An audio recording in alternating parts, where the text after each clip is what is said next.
무자성 가나선 화두 타파. 무문가는 말 그대로 빗장이 없는 문이라는 말인데 선사들의 화두를 모아둔 책의 제목이기도 하지만 우리나라에서는 수행자를 위하여 무문관이라는 특정 수행처를 이르는 말이기도 하다. 무문관에서는 실제로 밖에서 방문을 잠그지만 그윽한 이치로 보면 수행자에게 자물쇠란 애당초 존재하지 않는다. 깨침의 길에서 화두를 타파하고자 무문관에 들어가서 지극 정진하여 봄이 가고 여름이 가고 가을과 겨울이 지나도 화두를 타파하는 사람은 지극히 드물다. 이는 승려들이 불교에 안주하며 종교에 습관화되어 무엇을 어떻게 하는지를 주도적으로 하지 못하고 타성에 젖은 탓이며 무엇보다도 자신의 근기가 약해서 죽기 살기가 안 되기 때문이다. 가나서는 단박에 깨치는 만큼 과정이 잔인할 정도로 어렵다. 우리나라에도 나름 화두 타파한 선사들이 있겠지만 자신이 화두를 타파하고 나면 대화 몇 마디만 해보아도 상대방이 화두를 타파했는지 금방 알아차릴 수 있다. 화두 타파를 했는지 못했는지는 속일 수 없다.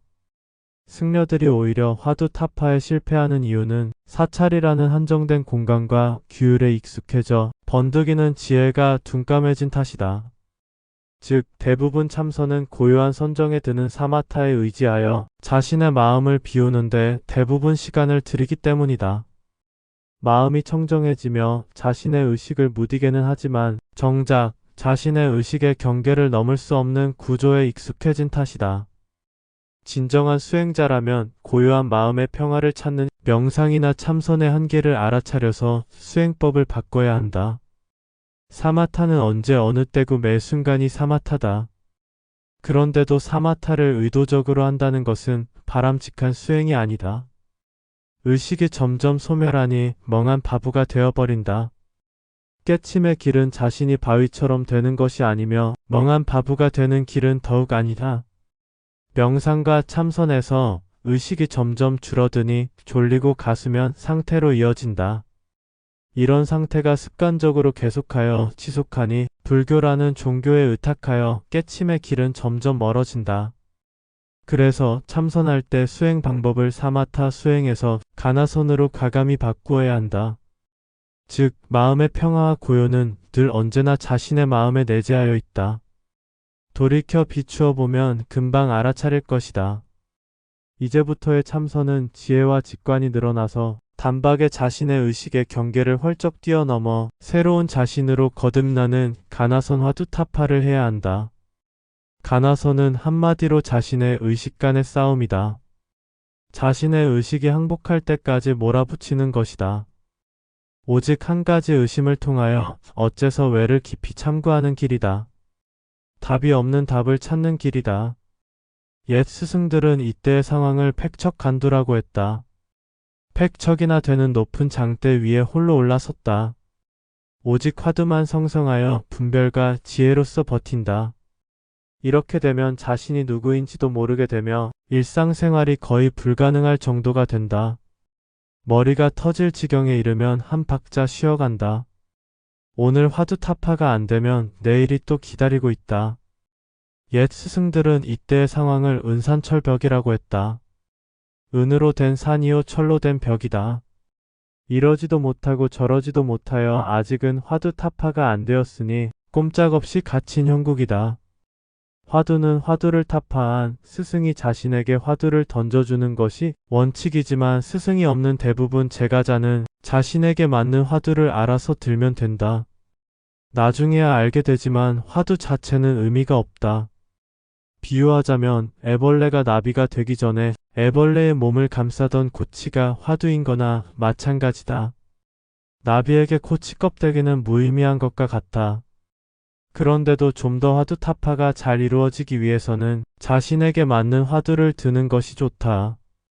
보편적으로는 나는 누구인가부터 시작하여 개에게 불성이 있는지 혹은 왜 뜰 앞에 잣나무인가 등등이지만 경험상 가장 좋은 화두는 부모 미생전 화두이다. 부모 미생전 화두는 앞과 뒤가 모두 살아있는 화두이다. 마치 팔딱팔딱 뛰는 어린 상어 새끼와도 같이 생생한 화두다. 특히 윤회에 대한 의심과 관심이 있는 사람이 들면 적당하다. 화두를 든다는 것은 번뇌로 이어지지 않는다. 번뇌로 이어지기 전에 이미 의심이 들기 때문이다. 이것이 화두 타파의 핵심이다. 오직 모름뿐인 의심이다. 지쳐서 쓰러지기 일보 직전에 휴식을 취하여 일상생활을 하다 보면 문득 단박에 또 다른 자신을 발견한다. 이 의식은 전의 의식과는 전혀 다르다. 갑자기 생소한 내가 새롭게 탄생하는데 그 의식은 그동안 감추어져 있어서 못 발견한 것이지 애당초부터 자신과 하나였다. 나는 이때 드러나는 새로운 의식을 영혼이라고 부른다. 즉 화두를 타파하게 되면 이전에 자신의 육체의 의식이 사라지고 감추어졌던 영혼의 의식으로 세상을 보게 된다. 그러니 얼마나 이전과 달리 변한 사람이 되겠는가?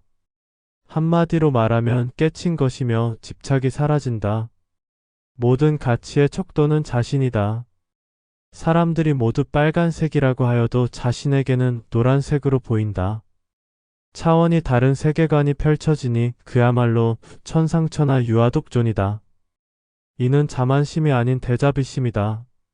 마침내 코차원의 주파수와 자신이 합의를 이룬 것이다. 이것이 자신이 진정한 아라한가를 얻은 것이며 영혼의 불꽃을 강조하는 예수의 경지에 이른 것이다. 그러나 아직은 붓다의 경계에는 이르지는 못하였다. 그릇이 만들어졌으면 이제부터가 진정한 깨침의 시작점이다. 이제부터는 존재를 깊이 들여다보고 시스템의 구조를 알고 존재란 일체의 괴로움이라는 것을 알아야 한다. 나아가 자신은 태초의 본래의 무였으며 자신의 본래 고향임을 각성하는 것이다. 시스템에서 벗어나 태초의 본래의 무로 돌아가야 한다. 결국 가나선 화두 타파가 이루어지면 새롭게 드러나는 화두는 그 즉시 혹은 잠시 잠깐이면 모두 화두 타파된다. 화두 타파는 치열한 만큼이나 그 보상도 크다. 얼마 남지 않은 기간이지만 마지막 붓다의 등장을 기대해 본다.